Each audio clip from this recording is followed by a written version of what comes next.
Hi అండి, అందరికీ welcome back to my channel. నేను మీ వైజాగ్ పిల్ల. ఈ రోజైతే ఈ వీడియోలో మీ అందరికీ ఒక విషయం చెప్పాలనుకుంటున్నాను. వీడియో అయితే స్కిప్ చేయకుండా ఎండ్ వరకు చూడండి. ఆదివారం శివరాత్రి రోజు ఉపవాసం ఎలా ఉండాలని చెప్పి అందరికీ చిన్న డౌట్ అయితే ఉంటుంది కదా, ఆ డౌట్ క్లారిఫై చేస్తున్నాను. ఎవరైతే ఉపవాసం ఉండలేరో ఎంతవరకు జాగరణ ఉండాలి, అంటే పూజ ఎప్పుడు చేసుకోవాలి, ప్రదోష్ టైంలో చేసుకోవాలా, మార్నింగ్ చేసుకోవాలా అని చెప్పేసి చాలామందికి డౌట్ ఉంటుంది కదా.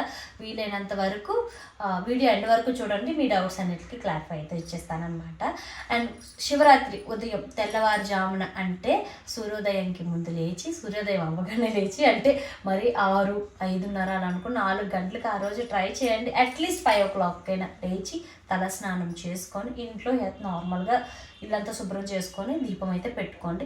ముందు రోజు ఇల్లంతా శుభ్రం చేసుకోండి. ఆ రోజు అలా తడి బట్ట పెట్టుకోండి. ఆ రోజు ఇల్లు చిమ్మకూడదు అండ్ ఎంగిలి గిన్నెలు ఏవి ఉండకూడదు. ఉపవాసం ఉంటారు కాబట్టి ఏమి ఉండవు, ఉన్నా సరే అవి తోమకుండా పక్కన ఒక టబ్లో పెట్టుకొని పక్కన పెట్టేసుకోండి. నెక్స్ట్ డే చేసుకోండి. ఏమైనా క్లీనింగ్స్ ఉన్నా ఏమైనా కూడా ఆ రోజు మాత్రం ఏమీ చేయకుండా చక్కగా పూజ చేసుకొని మాసిన బట్ట కూడా ఉంచకండి ఇంట్లో, ఉతికేసి మొత్తం అన్ని ముందు రోజే, అంటే శనివారం సాయంత్రం అన్ని పనులు చేసేసుకొని ఇంకా రెడీగా పెట్టుకోండి. రేపు నేను పూజకి సిద్ధం అని చెప్పేసి ఉండండి అనమాట. అండ్ అలా క్లీనింగ్స్ అన్ని చేసుకున్న తర్వాత తెల్లవారు లేచి తలస్నానం చేసి నార్మల్గా దీపారాధన చేసుకొని దగ్గరలో ఉన్న శివాలయంకి వెళ్ళి మీకు పాసిబుల్ అయితే అభిషేకం చేయించుకోండి, లేదు అంటే దర్శనం చేసుకొని రండి. కొంతమంది ఈవినింగ్ అభిషేకానికి వెళ్తూ ఉంటారు, కొంతమంది మార్నింగ్ అభిషేకానికి వెళ్తూ ఉంటారు కదా. ఎవరికి ఏది పాసిబుల్ ఉందో అలా చేసుకోండి. ఇప్పుడే వెళ్ళాలని లేదు, శివరాత్రి రోజు మొత్తం ఎప్పుడు వెళ్ళా పర్లేదనమాట టెంపుల్ ఆయన దర్శనానికి.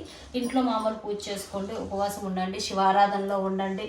అసలు ఎవరి గురించి మాట్లాడుకుని ప్రతిసారి నేను ఉపవాసం ఉండేటప్పుడు ఏమన్నా పూజలు చేసేటప్పుడు ఏమన్నా అందరికీ ఒకటే చెప్తాను, ఎవరి గురించి గాసిప్స్ మాట్లాడకండి, ప్రశాంతంగా ఉండండి, దేవుడు ఆరాధనలో ఉండండి అనమాట.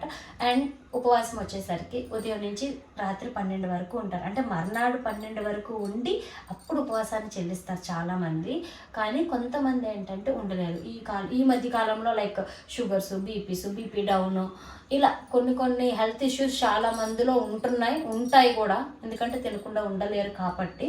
అండ్ మీరేం చేస్తారంటే ఉపవాసం ఉంటాను అనుకున్న వాళ్ళు పళ్ళు అంటే పళ్ళు తినమన్నానని చెప్పి మా వారిలాగా తిన్నది కాదు, జస్ట్ ఏంటంటే ఆకలి వేసినప్పుడు ఒక అంటిపండు, లేదంటే ఒక ఫ్రూట్, ఒక గ్లాస్ జ్యూస్, ఒక గ్లాస్ మజ్జిగ, అలా అనమాట. ఆకలి థాట్ రాకుండా ఉండాలి కాబట్టి, నీకు ఆకలి అనే థాట్ ఎప్పుడైతే వచ్చిందో ఇంకా మనసు ఫుడ్ మీదకి వెళ్తుంది కాబట్టి అది లేకుండా నీళ్లు తాగకుండా పాలు పళ్ళు ఏమైనా తినేసి ఉండండి. నైట్ సాయంత్రం మళ్ళీ తలస్నానం చేసి ఇంట్లో దీపారాధన.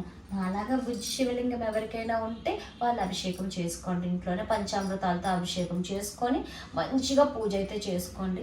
శివయ్యకి అండ్ లింగాష్టకం ఉంటుంది, కాలభైరవాష్టకం ఉంటుంది, అన్నీ ఓపుకున్నంత వరకు చదువుకోండి. లింగాష్టకం, బిల్వాష్టకం అన్నీ చదువుకుంటే చాలా మంచిది అనమాట.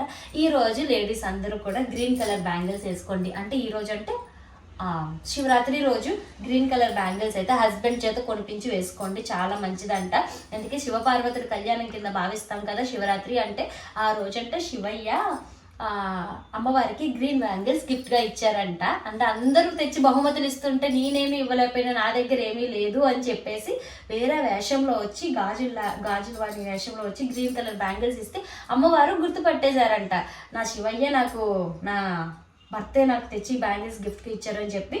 పచ్చ అనేది మనకి పుణ్యస్త్రీకి ప్రతిరూపం కదా, ఆకుపచ్చ, రెడ్ అలా భావిస్తాం కదా.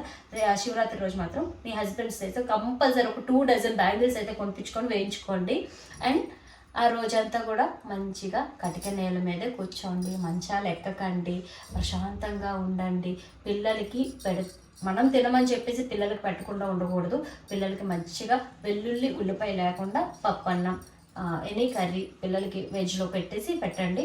రాత్రి 12 గంటల 12 నిమిషాల వరకు జాగరణ ఉన్న వాళ్ళు చాలా మంచిది. ఎందుకంటే టెంపుల్స్లో కూడా ఆ రోజు రాత్రి నైట్ మిడ్నైట్లో, అంటే లైక్ 12 గంటలకు అట్లా అభిషేకాలు అవుతూ ఉంటాయి కాబట్టి చాలామంది గుడిలోనే ఉండిపోతారు అనమాట. మనకి ఇక్కడ ఆర్కే బీచ్లో కోట్లింగాలు పెట్టారు కాబట్టి కోట్లింగాల దర్శనంకి వెళ్ళే వాళ్ళు అక్కడే గుడిలో అమ్మవారి టెంపుల్ ఉంటుంది కదా, కాళీమాత టెంపుల్, అక్కడ అభిషేకం అవుతుంది అయ్యవారికి. అక్కడ ఉన్న వాళ్ళు అక్కడ ఉంటారు. ఎక్కడైనా వెళ్ళి ఆరాధన చేసుకొని ఒకసారి దర్శనం చేసుకొని ఆ రోజులో ఏదో ఒక టైంలో వెళ్ళి ఆయన్ని చూసి వస్తే చాలన్నమాట, ఇంకేం అక్కర్లేదు. 12 12 గంటల తర్వాత ఉన్న వాళ్ళు ఉండండి, ఒప్పుకున్న వాళ్ళు ఉండండి, జాగరణ ఉండి తెల్లవారుజామునే వెళ్ళి బీచ్ స్నానం కానీ నది స్నానం కానీ, పాసిబుల్ లేని వాళ్ళు ఇంట్లోనే గంగా స్నానం, మన ఇంట్లో వచ్చింది నీళ్ళ గంగే కదా, అలా తలుచుకొని స్నానం చేసుకొని మళ్ళీ దీపారాధన చేసుకొని, దీపారాధన చేసినప్పుడు అయ్యవారికి ఇంకా పళ్ళు పలహారాలు ఏవైనా ఇంకా నైవేద్యం ఏదైనా ప్రిపేర్ చేయొచ్చు, అన్నం నైవేద్యాలు ఏవైనా రెడీ చేసి అప్పుడు మీ ఉపవాసాన్ని చెల్లించండి అనమాట. వీలైతే గుడికి వెళ్ళి స్వయంపాక దానం పంతులకి బ్రాహ్మణ్కి ఇవ్వడానికి ట్రై చేయండి. లేదు అనుకున్నా పర్వాలేదు, మరి ఏం చేయలేం కదా, అవ్వదు అనుకున్న వాళ్ళకి ఏం చేయలేం. అయిన వాళ్ళు మాత్రం వెళ్ళి స్వయంపాక దానం బ్రాహ్మణ్కి ఇస్తే మన ఉపవాసం అక్కడికి అయినట్టు అనమాట. ఇది ఉపవాసం ఉండే విధానం చాలా సింపుల్. ఆ ఒక్కరోజు మనస్ఫూర్తిగా ఆయన తలుచుకొని ఉపవాసం చేసినా చేయకపోయినా, దీపం పెట్టినా పెట్టకపోయినా, ఒక్కటి మాత్రం చెప్తున్నాను, మనసులో ఎటువంటి చెడు ఉద్దేశం లేకుండా ఆయన తలుచుకొని ఆ రోజంతా ప్రశాంతంగా ఉన్నా చాలన్నమాట. అది శివరాత్రి చేసుకోవాలి అనుకున్న వాళ్ళకి, ఎవరైతే ఉపవాసం పాటించాలనుకున్న వాళ్ళకి ఈ వీడియో బాగా యూజ్ అవుతుందని నేను అనుకుంటున్నాను. ఎందుకంటే సింపుల్గా చేసుకోవచ్చు ఇంట్లోనే, హంగామా అక్కర్లేదు, ఆవేశపడిపోక్కర్లేదు, సింపుల్గా ఇలా పూజ అయితే చేసుకోండి. శివరాత్రి రోజు నా పూజతో మళ్ళీ కలుసుకుందాం. అంతవరకు మీరైతే మాత్రం మీ వైజాగ్ పిల్లని సపోర్ట్ చేస్తారని మనస్ఫూర్తిగా కోరుకుంటున్నాను. Advance happy Shivaratri. ఈ రోజు మా ఇంట్లో పూజ ఇలా. అమ్మవారు ఎలా ఉన్నారో కామెంట్ చేసేయండి. నేను మీ వైజాగ్ పిల్ల.